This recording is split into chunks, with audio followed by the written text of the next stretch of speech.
This is Pet Life Radio. Let's talk pets. Is your pet stressed out? Does your pet need annual vaccines? Which pet is best for a child? Would you know if your dog was in pain? Pet Life Radio presents The Pet Doctor, where you'll learn everything about keeping your pet healthy and happy. From pet care, pet meds and grooming, to pet food, pet insurance, and dental care, this is the place to find out everything there is to know about pet wellness. Whether you have a dog, cat, reptile, or rabbit, you'll find answers for your pets straight from the vets, because it's your pet. Health matters. Please welcome your Pet Doctor host, veterinary media consultant and veterinarian, Dr. Bernadine Cruz. Well, lots of things can make you stressed. And right now, it is COVID time. I'm home trying to do this recording. And as you can hear in the background, my neighbors have decided today's the day they're going to be doing some jackhammering. So I apologize for the background noise. I know my producer, Mark, is going to do his darndest to make sure that noise is kept to a minimum. So, all right, guys, here we go. So other times of stress that I vividly remember was when I was in veterinary school, and it was a particularly hard time that I was having with classes. I was studying like crazy. My diet was crunchy Cheetos and Diet Coke. Sleep was a luxury I couldn't afford, and I had a horribly itchy rash everywhere. I went to the school's infirmary and was surprised with the diagnosis. My rash was due to stress, and I'll probably have a rash after I finish this recording. So, go figure. I passed my classes, got good grades, got some sleep, and the rash miraculously disappeared. My guest today is Dr. Nora Grant. She's a veterinary services manager for Ceva Animal Health, and we're going to discuss how stress can make your pet's skin crawl, just like mine did back in school. Go figure. We'll be right back after this short break.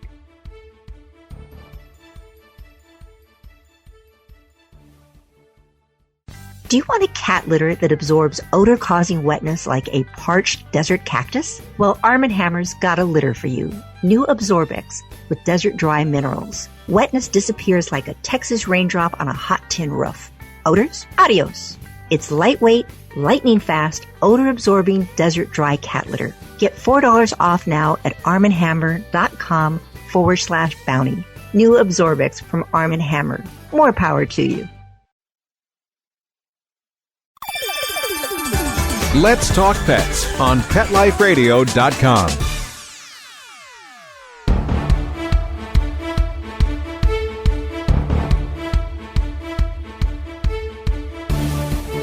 Dr. Grant, thanks for hanging in there with me in these stressful times.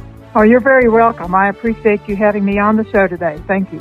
So why is it important? And number one, people go, stress and our pets? I mean, they have a pretty cushy life, most of them. You know, we take care of them. They're in the house. They have their food taken care of. We brush them, we walk them, we do whatever else. They have good veterinary care. And so what makes a pet stressed? So that's a good question, because we do think that they've got a pretty cushy life compared to having to hunt and fend for themselves in the wild. But as humans, we unfortunately have added stresses to our pets that we may not recognize. They've got very acute visual capabilities, and so we sometimes put them in situations that can stress their senses, but also things that we don't think about. Overcrowding. A lot of us that love our pets think having a few more is a great opportunity, particularly when we add cats. So having a large group of cats together, which in the wild would not be their normal way of living, they would have worked out their areas.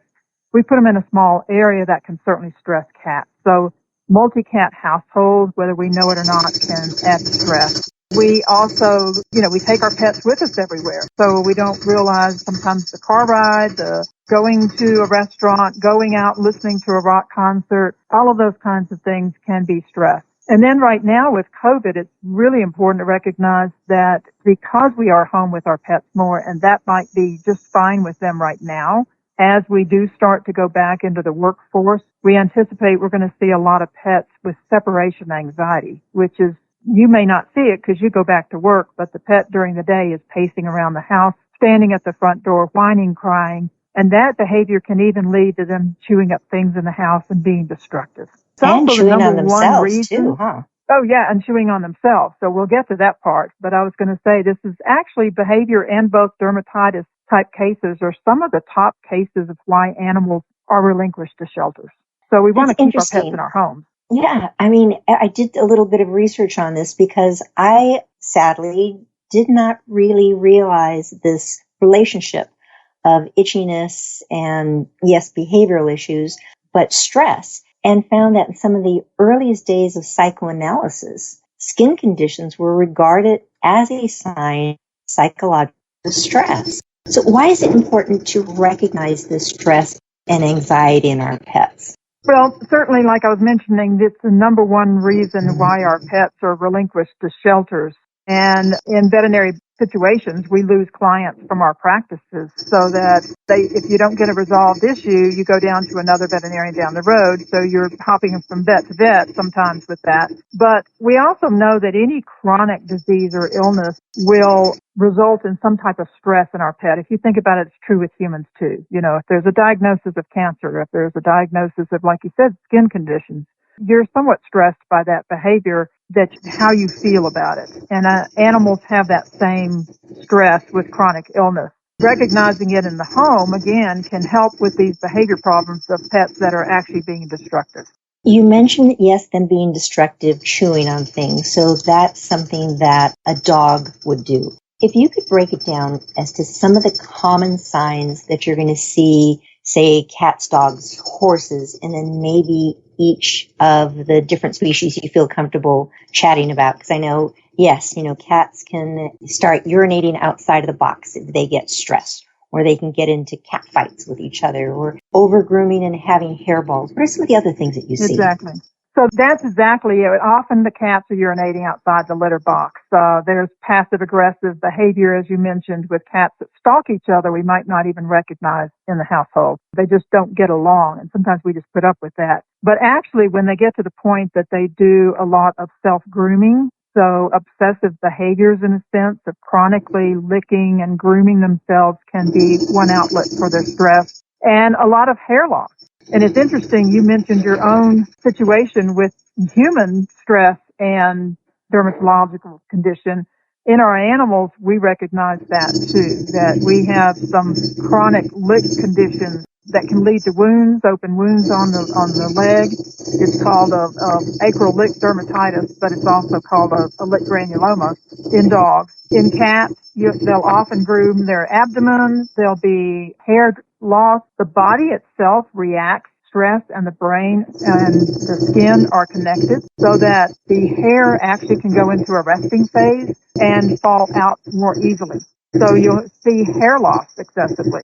And in humans, there's also a psychosomatic type condition in which the human has depression for one reason or another and then pulls their hair out as a result of that behavior. That's called trichotillomania. So we know it happens in people. You experienced it in vet school. We probably had all kinds of other things, anxiety from vet school too, that were related to medical conditions. But in the animal, you may see it more as a hair loss, chronic licking, grooming behavior, that type thing, besides the ones you mentioned. One of the things that's really interesting in cats sometimes is that can't remember how many times I've had a cat in an exam room.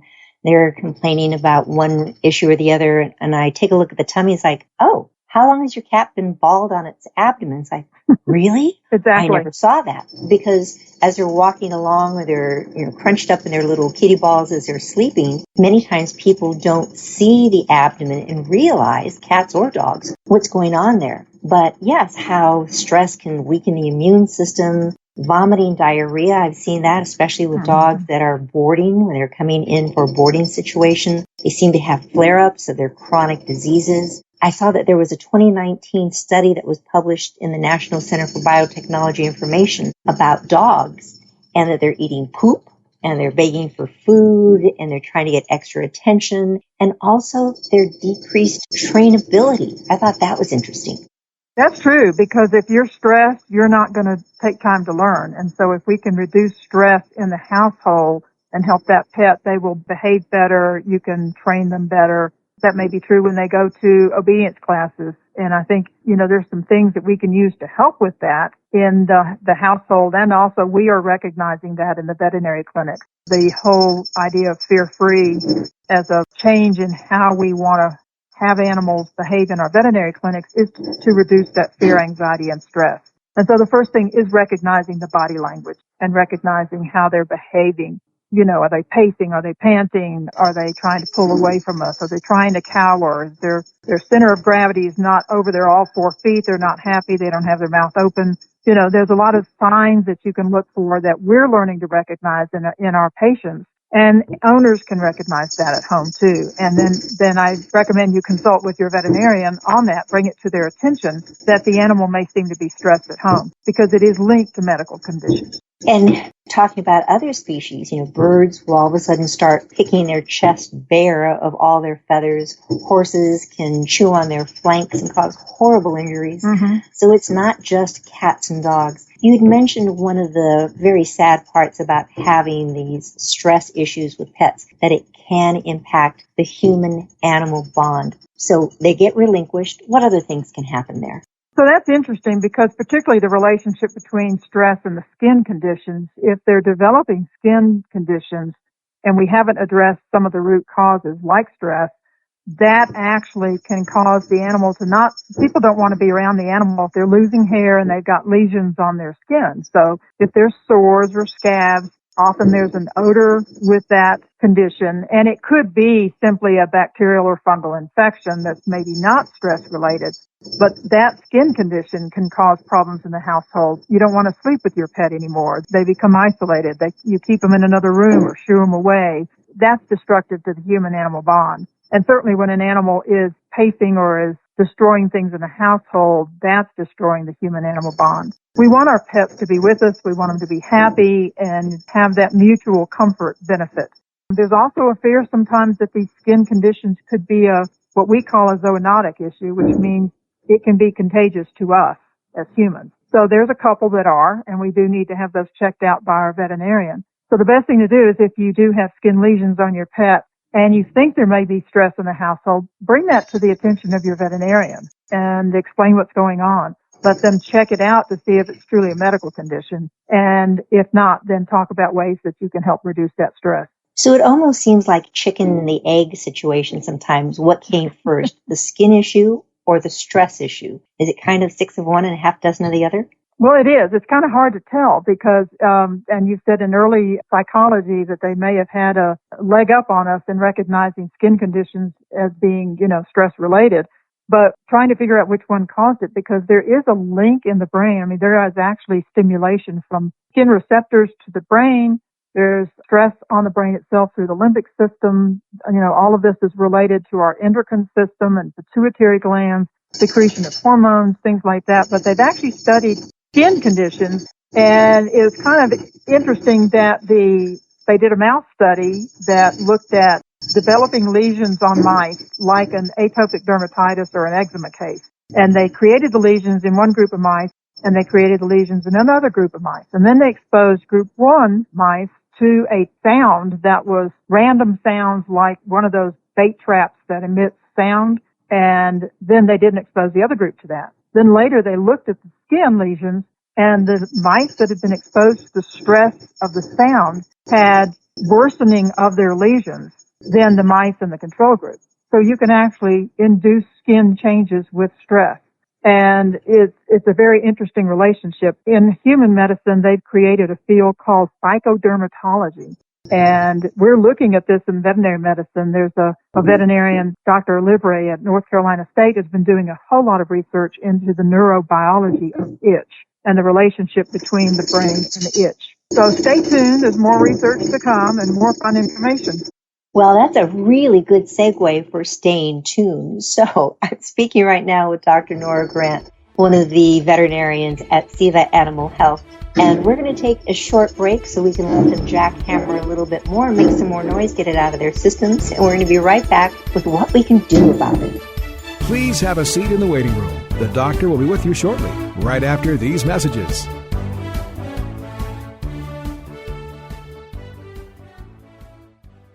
Looking for a dental treat that does more for your dog? Daily Dose is a 2-in-1 chew that pairs a daily dental scrub with powerful supplements to help with the biggest health concerns facing our dogs. Daily Dose was developed by vets to be simple to use and super effective. Plus, dogs love the taste. Available for joint, skin, heart health, or calming. Daily Dose.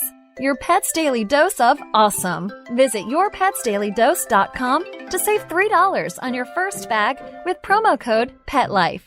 That's yourpetsdailydose.com. Pork Chop, his coat is very thick. He's an Akita, German Shepherd, Lab, Husky mix. Harold, the Border Collie Pit mix, has the most beautiful jet black coat. Stuart, my rat terrier, has fur now where he never had it before. DINOVITE.com. Dinovite will give them a beautiful, lustrous coat. It will make you smile. You get some Dinovite, how happy your dog will be. DINOVITE.com. Let's talk pets Let's talk pets on Pet Life Radio. Pet Life Radio. PetLifeRadio.com. Welcome back to the Pet Doctor on Pet Life Radio. The doctor is in, and we'll see you now. Dr. Grant, thanks for hanging in there with me. So with all of this itch and stress that's going on, what can we do to help reduce the stress? So what can a pet owner do at home?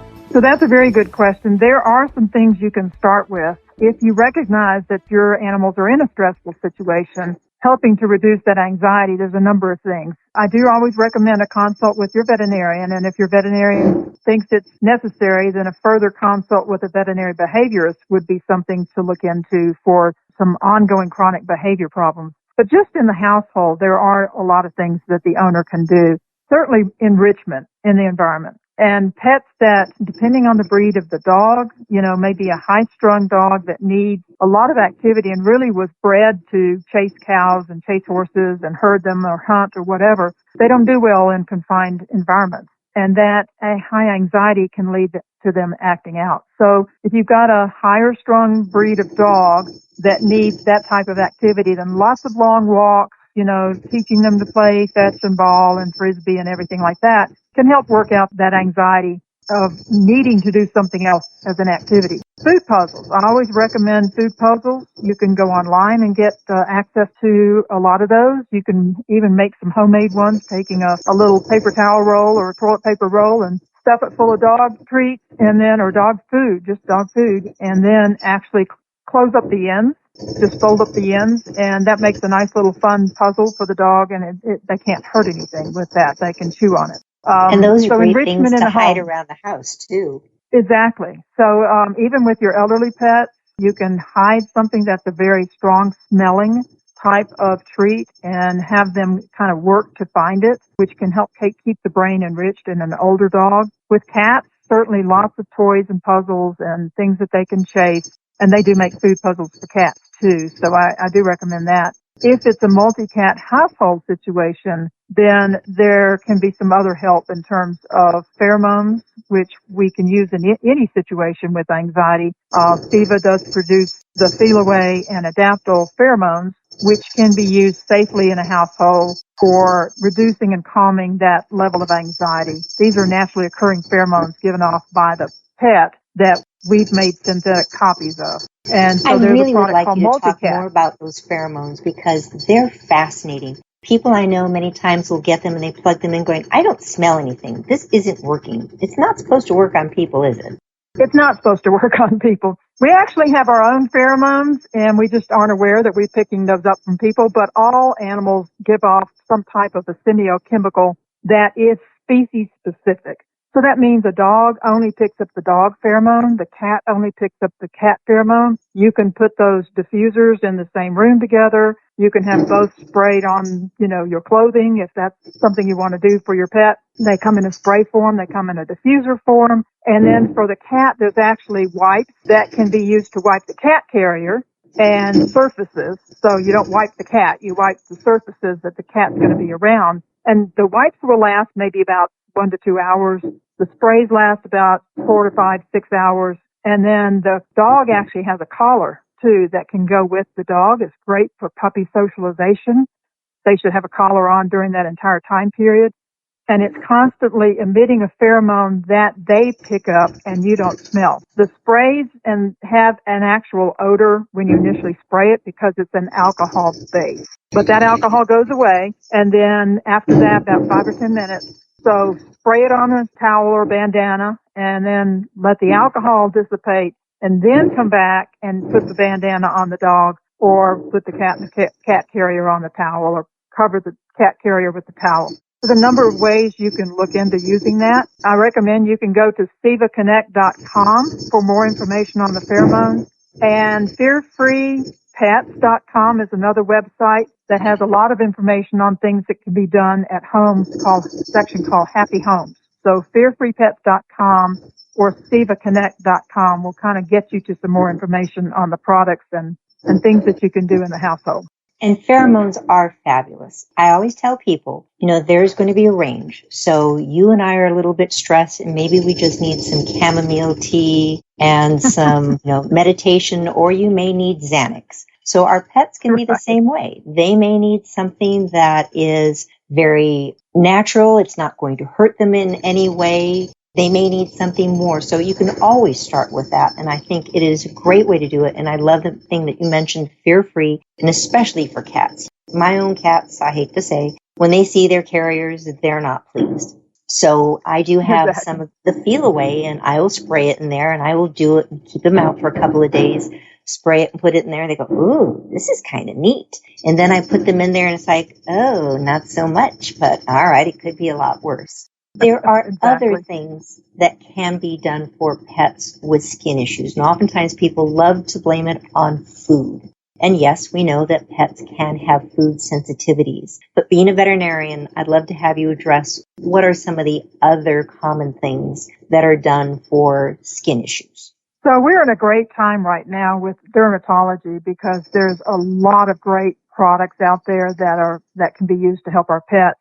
Consulting with your veterinarian is the first thing, and get them to diagnose what is this issue. Because it could, like I said before, be just a simple bacterial or fungal infection, yeast infection. They can treat that with topical medication, and then that can be resolved. But dogs and cats can get allergies that are much more chronic, and again, food can be a part of that. So the veterinarian may recommend a food trial, and then that may help with some of the lesions. If it's not that, then further diagnostics need to be done with possibly the veterinarian you're using or with a referral to a veterinary dermatologist. The nice thing is there's medications out there now that can help reduce the itch. There's topical medications for that, which Ceva makes a whole line of products for dermatology for pets, depending on the skin condition. And there's also some just anti-itch type products. There's also medication that's anti-itch. It may not solve the actual allergy, but it may address the itch. And then there's, some animals, when you're talking about this relationship between stress, anxiety, and the skin, some animals may actually need some what we call anti-anxiety drugs. So you mentioned some that people take. There's actually some that animals can take too. And that would be under the care of your veterinarian or your dermatologist for your pet. But sometimes it could be, a combination of these. So we talk about, again, a multimodal approach. If it's something that's a chronic allergy, that may involve some allergy testing for the pet to find out what it's actually reacting to, and can we resolve this with forms of immunotherapy, just like we do with people. So start first, like you said, with, is it just anxiety? Can we use some pheromones? Maybe that helps resolve it in the home. If it's not that, consult your veterinarian, and then they can take it step by step from there. Dr. Grant, you had mentioned topicals and shampoos, and I get no compensation from Ceva, but one of the shampoos that I love to use, because I really tried, as you mentioned, doing multimodal, really working from the outside as well as the inside when I need to. And sometimes all we need to do is work on the outside. So shampoos, a shampoo, and oftentimes people go, your doctor, you want me to go ahead and shampoo my pet every 7 days? That's going to dry it out. Yes, if you were going to be going to your pet store and just getting a shampoo off the shelf, those shampoos can be drying. Some of the flea shampoos notoriously have been very drying to the skin, which causes more issues. But I know Ceva carries one, Duoxo. And I love it because I tell people it is not a shampoo. It's a topical treatment that works so differently. Would you feel comfortable talking about the Duoxo line a little bit and how it's different? Yes, so thank you for bringing that up. I mentioned earlier, we do have a line of products that are designed specifically for skin conditions. And the top of the line there is going to be your Duxo products. They are designed with a lot of information from our human counterparts in terms of working directly on the skin barrier. And this is actually designed by veterinary dermatologists also, this line. So we're working to try to repair the actual skin barrier, top layer of the skin on the outside. And that product specifically will help keep allergens from coming in through the skin or keep bacteria and yeast from coming in. And again, if there's already a bacterial infection, you may need the one that addresses that because we have a specific product, chlorhexidine-based product for that. We have seborrhea products. We have allergy products. And the interesting thing about bathing, you mentioned, can you do that every 7 days? Most pet owners don't relish the idea of giving their pet a bath. And I am one of those, having had a large, long-haired dog who shed everywhere when we gave a bath. It took an hour to clean up the bathroom after the bath.